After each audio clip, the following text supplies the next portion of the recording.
Daiktų biblioteka tai pirma tokio tipo paslauga Lietuvoje, kai bibliotekoje galima pasiskolinti ne tik knygą, bet ir daiktą. Daiktų biblioteka tai tvarus ir atsakingas vartojimas.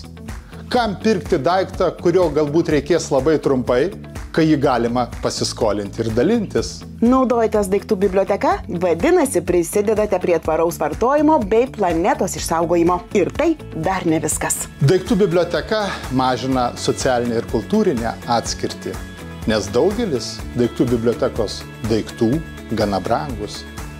Pagaliau daiktų biblioteka grindžiama bendradarbiavimu ir sąmoningumu. Pasiskolinus daiktą, reikia jį saugoti ir laiku grąžinti, kad tuo daiktu galėtų naudotis kiti. Taigi, naudokitės daiktų biblioteką.